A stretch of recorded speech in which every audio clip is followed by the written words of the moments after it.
Salut et bienvenue sur cleboaoriginal.com. Merci de votre fidélité. 5 minutes avec César Ngadi. Na ko cessé jamais ko remercier bino na confiance oyo bopesaka cleboaoriginal.com par le biais il y a 5 minutes. 5 minutes il y a lelo na sali yango spécialement pour na conclave oyo elekaki na Afrique du Sud ya Moïse Katumbi.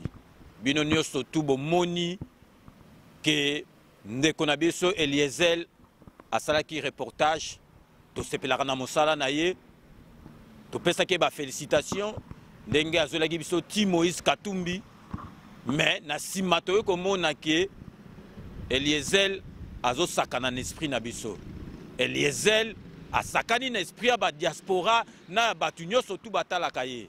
Donc 5 minutes avec César Ngadi neti boyebi nga nazali mutu ya homme politique mokote, nazali na étiquette politique ya mutu mokote. Nazali ni mutu ya Félix, ni mutu ya Katumbi, ni mutu ya Fayulu, ni mutu ya Kamere, nazali po na Congo ezala libéré. Avant na banda 5 minutes oyo ya lelo nalingi na sala nanu mise au point moko parce que na moni na réseaux sociaux batu bazali koyebate bazali ko commenter interview moko na salaki o ezalaki exclusive ndenge kaka Cleboa ezalaka na ba exclusivité na salaki interview moko na Bruno Tshibala mais na lingi na yebisa ba congolais bato balandaka biso na kansi bato penza balandaka cleboaoriginal.com bayebi interview wana bandeko na ngai ba congolais ezali yakala ezali première visite oyo Tshibala ayaki awa na France ezo daté na septembre 2017 donc Tshibala aye awa na ba février 2018 oyo wana bino boza commenter na mzomona na ba commentaire na répondre pe batu mususu pona tia bango na nzela bazali koloba César Ngadi yo ochakaka munoko pamba yo yeyo osali interview na Tshibala donc na répondre bino que interview wana ezali ya kala ça date de septembre 2017 na lingi pe na apprendre bato le msu ba yebite ba yebake que ce que lingo ozota la vidéo na YouTube il faut la date de publication et comme maranase wana okoyebake ba publier ki yango telle date bon to ça rappelle msou ba vidéo mususu obombi yango met obombra yango ebelete botala na ces vidéo wana ezo daté na septembre 2017 donc na sali interview na Tshibala tetango ye awa donc ngai batu oyo ya pouvoir ezala batu oyo bazali na pouvoir na batu ya PPRD bokomona ngai jamais na kosala lisusu interview na batu wana na kopesaka bango jamais espace bayaka koloba na ngai na tiela bango micro bokomona ka yango jamais na cleboaoriginal.com donc wana ezalaki une toute petite parenthèse na fongolaki na kangi yango donc je vais pas m'interniser là-dessus parce que ezalaki mise au point na yebisa batuke Bruno Tshibala yawa na ki kosala interview na yete interview obozomona ezali interview yakala bon donc bino mo déjà bomoni soki naza koloba na bino sans ambiguïté sans aucun doute c'est certainement le meilleur de Paris c'est beauté image bino mo bomoni ndenge ba image qualité nango ezali bozali ko landa yango. Donc revenons maintenant à ce qui nous intéresse ces jours dans ces 5 minutes avec César Ngadi. Comme je vous ai dit tout au début de mon intervention, 5 minutes, il y a Lelo et Zali qui concerné Ndeko Eliezel. Ndeko Eliezel, alobate ke o batu bazali contre o batu balingi yete o ye soki batu balingi bafula mabatanga kombo na ye. Eliezel nakanisi elongino wana okofula mutute et puis okoko fulaté. Donc ngandé nazali à Eliezer na kozala jamais jaloux na yo ou naloba makambo mabe po na yo, mais likambo oyo witi ko salema na koye kotika ngo jamais eleka parce que bato batalaka yo. Mais tolingi ba hypocrite na combattre. Tolingi ba hypocrite na combattre. Donc Eliezer eloko toko tuna yo cluboriginal.com César Ngadi, tout le monde est d'accord na lingina tuna yo Eliezer osala qui censure na ba image po na nini. OK, na conclave. To sepelo kendeki na conclave pour tozwa ba image na ba interview ya bien. Mais to moni à notre étonnement, moi en ce qui me concerne, j'étais sidéré na batu nyoso tout batalaka yo na kanisi soki babandai kolingo na 100% na kanisi ekiti 100% ezali souté parce que to moni penza que vraiment j'en profite pour na ko pesa ba félicitations na ngai na sans rival na collègue nanga sans rival oyo azali na Afrique du Sud parce que ceux qui y étaient makambo olem susu tolingai koye bango te engoyo le 400 traces sans rival ndenga koma ipena na vidéo wana aza incorruptible alakisi penza ke azali incorruptible donc ye abimisi biso makambo oyo Eliezer abombaki. Donc avant na kende na avant na développer na makambo ngo na lingi na tiki la bino botala ba image oyo Eliezer abombelaki biso toyebi pourquoi te abombelaki biso toyebi te tina nini abombelaki biso bolanda bino moko. La biodiversité du pays ainsi que celle des aires protégées, en particulier de forêts. La végétation, la flore, la faune doivent être protégées afin que nous ayons nos enfants.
Vous êtes connecté avec CPLA TV, décodeur Yabanamboka.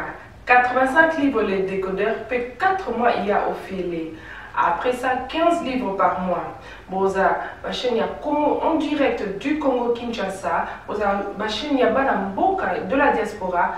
Ma chaîne y a sport. Et aussi, ma chaîne y a Bana aussi YouTube Nakati simplement pour 15 livres par mois. Pour l'ensemble de CPLA TV, c'est très simple. Le site n'a sur internet. Bon, on a des détails. Vous devez faire un transfert international avec le Big to Iban. En Angleterre, c'est simple, vous transférez car un compte Nabiso.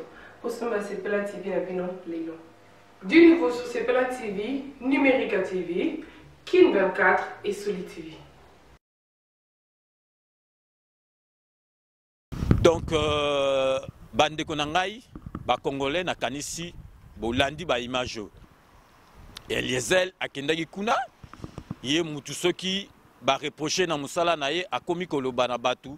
Na ebité soka bana ko s'adresser na nani o ba misusu bazoloba ngai soki nani bozolinga boyebana na sima na ngai. Chers confrères, okei to sepela ki okei mais na lingi na yeba pourquoi ba image oyo o lakisi yango na mokili mobimba te. Batu ba reprocher ba ninga na biso ba combattant bazakuna ba fâché ba combattant ya Afrique du Sud ba liembongo bango mutu ba sali sécurité ya Katumbi. Or que ba image o eza ba image moko clé OK journaliste et tout o ya yebi musala soka keyi akoyi ko manquer ko lakisa ba image o te. Eliezel lelo ngana lingi na yeba o censurer ba image o pona nini. Peuple congolais na lingi na yebsa bino parce que congolais azwaka ba décision na émotion. Congolais azwaka ta ya ko réfléchir te au mona émotion a lobi mbangu mbangu tango araya ko réfléchir. A kanisa libi ezalaki boete. Eliezel azako senga bambongo to pesaka ye bambongo mais tala makambo asali. Soki osali censure a boye. Donc obino bomoni ba image Eliezel akekuno to boite. Akolo manabiso ke caméra na ekufaki. Bon, caméra na yeso ke kufaki azoki ba image ote. Pourquoi alobela ki angote? Alobeli kaka marine moko abimela ki Katumbi ba calmer soki ndenge ni mais makambu ya minene oyo Katumbi azui lumbe ba combattant ba bimi ba ye ba kotisi Katumbi ba bomba ye Eliezel alobeli angote. Bandeko na ngai bino bozotala ngai na 5 minutes avec ces angati ngandeki na zaliawa mutu moko akoki ko corrompre nga azate. Mutu moko akoki ko loba na loba makambo oyo esalami ezate. Yango nazo senga prochaine fois yo Katumbi sozo yo ngai soko sale eloko wana benga ngai Kleboa. Ngai nazo so Eliezel ngai nazo so soki nga nazo ki Katumbi place azalaki wana na interview o salaki ye. Na kazi Katumbi ba pompier bango ya po ba réanimer parce que Kleboa ngo zwa alngo la mukate. Eliezel to monio ba image oyo nazo répéter pourquoi au censurer ango. Bino batu bozotala ngai soki au censurer biloko boye c'est que oliaki mbongo mukolo interview a benga ki okuna Moïse Katumba benga ko na conclave ayebisa ye ko tia ba image ote parce que olie mbongo. Dit Eliezel yo a timbré ou quoi?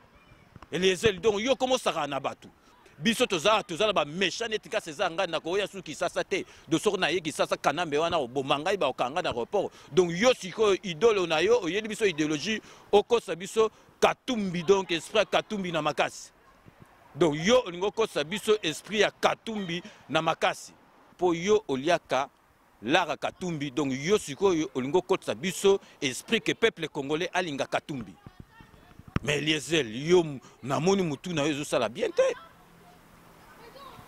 Donc yo ozolia mbongo, so ozolia mbongo Eliezel, ndima ke ozolia mbongo, mais ko sala hypocrisie. Ngandeke na zalia wa so na osala émission, ba futaka nga mbongo. Avant na sala émission na simbela mutu micro Kleboa original, donc César ngadi tout le monde est d'accord ba futaka nga mbongo. Et l'axita ke soko futinga mbongo, oko manipuler nga na ko ya o futinga prestation na ngai na ye na sala émission mais ba question ya ngai ezali ba question ya ngai. Na kanisi botuna Archibishop Coutinho alingaki ayeba ba question o nga na rotuna ya avant na yebisa ki ke Archibishop ngai na marchera boite na relaxo ka ndenge to ke l'émission mais jamais nakolakisa yo ba question o na reposer yo. Eliezel, donc Eliezel yoko timba koleka biso te, Eliezel yoko timba koleka biso te parce que biso tant to timba na la musique. Eliezel yo zaki na village. Na village biso de to timba bandaka na donc yoko leke la biso esprité. Eliezel olongoli ba image clé o ko lakisa peuple congolais mais olakisi ba image oyo yo sepeli nango pour batutu balinga Katumbi. Et puis au cours de Katumbi au sein na interview. To sepelaki mais ozui ozolakisa Katumbi abimisi passeport. Ngape na ko bimisa passeport bo. Na bimisi passeport, na bimisi passeport bo. Na bimisi passeport. Est-ce que passeport ngo boye biso ke za ngai ou bien za nani? Obimisi passeport. Eliezel. Ozali journaliste a mukete. Obimisi passeport. Fongole la biso passeport na kati. Problème ezali tolinga koyeba Katumbi a commis en Afrique du Sud ndengeni. Il fallait au fongola passeport na kati. Au lakisi ba place ba visa totali entrée oyo Katumbi a côté là qui en Afrique du Sud. Toye ba ke o ezali ya Katumbi. Parce que Katumbi a rebomba identité na été parce que identité Katumbi so bet na Google to komona Katumbi so ki chapeau. Abando rebomba ni yo zu passeport on ezo prouver bisote que za passeport ya Katumbi. Ils ont prouvé bisoté qu'ils allaient passeport oyo Katumbi à côté qui nani ozui donc ndengo lia ki mbongo ozui passeport Katumbi abimisi passeport soki ya nani yango soki ya yeso ya nani abimisi yango allez bolakisi yango mbangu ele kambangu donc ozo sala interview moko à la con ozo sala interview moko bidon donc pokaka offert kolingisa batu Katumbi peuple congolais bolamuka botika kozwa makambu na émotion. Bo imaginer kaka Eliezel bakangaka ye jamais na pouvoir. Azalaka oh je suis en danger bakangaka été. Bomona Daniel Safou, Mike Mukebai, balbaka ndenge moka na Eliezel bakanga bango. Mais Eliezel bakangaka été tilelo. Albaka je suis en danger. Ceux qui bakangaka été parce que aliaka na bango. Eliezel, mais ça va pas non? Donc ngai j'ai vraiment aimé le discours il y a Daniel Safou na Jakindala lobaki na ye awa to moni Katumbi mais Katumbi na équipe ne nyoso tout na baza équipe morobotu ya PPRD so Katumbi ka boye ngai jamais na ko voter Katumbi et puis alobi pe so Katumbi apesa mbongo na ko lia poza mbongo na été Eliezel kolobate ke batu baza contre yo osel musala na yo okei kuna mais au lieu mbongo wana okoki koloba iloko mususu te parce que soko sali sensing na ba image au clé o elingo fongola batu masolo au lieu mbongo obombi ba image donc Eliezel donc ndengo ozolia mbongo ya makila peuple congolais mbongo ya Katumbi donc toko bengo za kolabo po biso tozalaki a to lakisaki to bando sa netioti donc tozolakisa batu nyoso to ba benga biso kolabo ba benga biso kolabo. Yo sikoyo Eliezel ozali journaliste engagé. Ozolba yo za journaliste engagé moi na kolo lopango. Yo sikoyo olegisa bato PPRD na bato pouvoir poani. Kolekisa bango te lekisaka batu oyo bazali contre pouvoir. Ato mona ba Daniel Safou jamais bakumisaka batu ya pouvoir mais yo lekisaka bango poani olekisaka bango parce que oyebike oliaka mbongo na simba na bango. Siko penza na féliciter petit nanga c'est les unes les mecs d'ici. Cantonat de la musique congolaise donc tango kanela ki abike Eliezel azali kolabo batutu ba monake mabe mais sikoyo na pesi raison donc yo biso to ya na kinte yo peto donc koyaka sus awate parce que ozali kolabo et lakisi vraiment que Eliezel osumbi na nganda Eliezel yo ko timbisa batutu Eliezel yo za yuma Eliezel mona batu mususu ka witi village aye kin na kimukolo pas elonge changer mais yo Eliezel elonge zo changer te elonge zo tikalaka ya ba mbokache parce que aux esprits mabe hypocrite zo lia mbonga makila ya ba congolais Eliezel zo mona neti ke yo za danger te ngana zalia wa ba télévision na bino ba kini wana be mission tout ezalaka ba télévision na bino ba kini wana ko salango ezala JT à 20 ba pesinga na opanzango. Moi je suis pas une bourrique bo saka na bateau ba leka na internet ba sala so buzo ba c'est pas le cas pour moi. Donc Eliezel Mukili et Monique ozali muyibi au lieu mbongo na yebite honorable Lumbala soka lokota ki wapi a lokota yo a lokoti yo a kosi na télévision na ye lelo o balukela Roger Lumbala comment on sala neti neti. Mais yo Eliezel ozali yuma koko timba koleka biso te muta ko yeko le kunya azate parce que ça ne loko morote. Na linga donc likambo yo ekoreki jamais koleka ça dans le bela on a 5 minutes parce que 5 minutes ezali mutu tout oya kosala mabe akoleka na 5 minutes azwa kleboa. Eliezel makambo sali o expliquer biso ba image wana o tchaki yango te pona nini.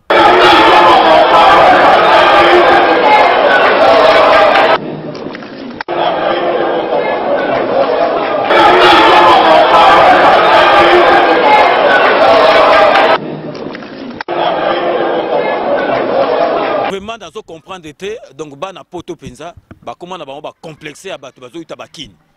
Donc poto penza kala poto siko e bebi. Ba poto kala penza ba strevos ni akoso mo na penza ke donc pese penza mbote punga bombe. A bombe penza. Mais siko bana poto bo koma ko bengisa ba mbentre moko batu moko bo ba hypocrite bazo lia mbongo. Donc a bombé biso ba image à cause la reportage moko boye na interview moko à la con pozo biso ba zoba. Comme vers la fin il y a 5 minutes oh ezai penza 5 minutes moko ya coup de gueule. Donc pour conclure je récapitule nazo loba na Eliezel ayebisa biso ayasu kolba bilobela na yete makambo na ya buzoba te ayebisa biso pourquoi a censuré qui image oyezo la kisake Katumbi ba menasaki ye na ba combattant ya Afrique du Sud alobela biso ango peuple congolais bo moni bino moko bino mutu bo pesa confiance à 100% na Eliezel bo moni makambo asali biso Eliezel se croit ce qui mutu moko ce qui ya mayele ya leki batunyo surtout lingala ngo azoloba avec accent zomona ki lingala mo accent bambokache et puis avec son français azatana diction moko bien te ce qui a censuré qui makamboana il a prouvé biso le contraire ce qu'il y a qui mbongo te parce que c'est pas normal journaliste netier à cause de l'interview a censuré ba image o ngoko like sabatuke Katumbi azala qui menacé batu tout balingi était de la biodiversité du pays ainsi que celle des aires protégées en particulier de forêts. La végétation, la flore, la faune doivent être protégées afin que nous ayons nos enfants.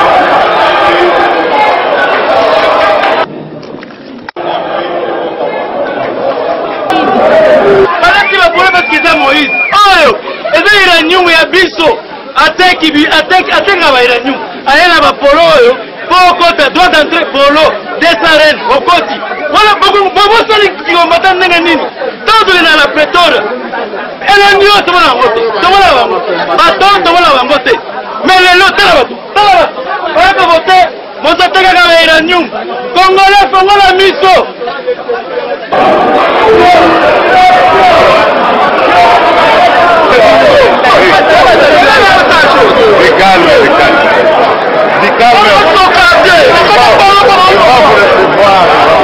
Et puis à du passeport azola kisayango boye donc passeport fala fongola on a kati to mona visa Katumbi akotaki jour ni tota soki passeport wana ezali ya Katumbi asalaki yango te donc d'où biso to confirmer que Eliezel aliaki mbongo a Katumbi akendaki na ye asala masolo na ye na Katumbi azali hypocrite.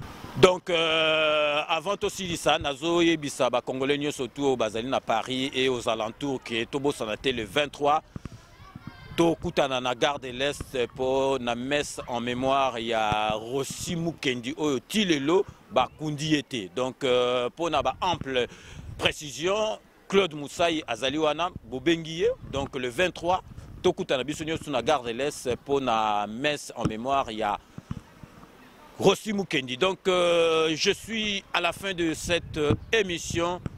Merci de l'avoir suivi 5 minutes avec César Ngadiego Tika Pression. Donc Torozala toujours Kotia Pression. Donc merci de votre fidélité. Derrière la caméra et à la réalisation, beauté, image, le meilleur de Paris. Nous vous laissons le soin d'en tirer vos conclusions et de nous faire parvenir vos commentaires sur votre site comme vous en avez d'ailleurs l'habitude. C'est ainsi que s'achève ces 5 minutes. Merci de l'avoir suivi. Nous allons nous retrouver dans 48 heures parce que 5 minutes est comme à toutes les 48 heures pour un nouveau numéro. N'oubliez pas, tout le monde est d'accord et il en restera ainsi pendant longtemps. Bobo Sanateke, 2018 Kabila akokufa.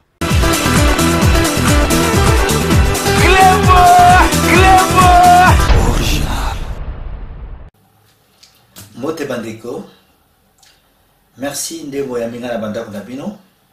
Tomanda désormais kokutana na cadre ya émission Oyo Tolobe la santé.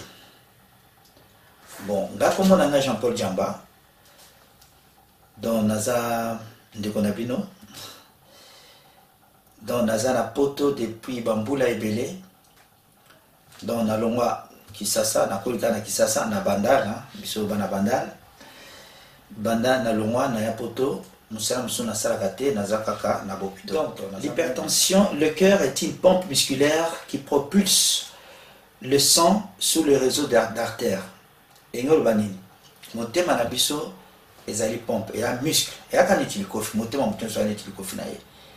Si koyo mon thème na musala na moya nini ko poussa ko tindi kama kila propre na ba misisa minene na artère. Diabète eza sécrété na moko ya eteni ya nzoto o babengi pancréas. Pancréas ou pancréas yango ezo sécrété entre autres ba hormone mibale o babengi insuline. Musala ya insuline eza nini? Eza soki olie yango ezo réguler ezo tia donc soko olie et sécréter et produire insuline pour ekitisa to ya sukali AVC. AVC est accident vasculaire cérébral. Bon, on va expliquer bien la moukouse. A, ils ont accident au à tout moment. Ils ont brutal.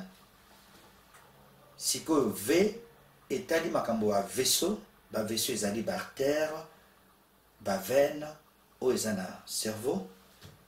Et puis C, cérébral est allé makambo est allé cerveau, est allé moutou.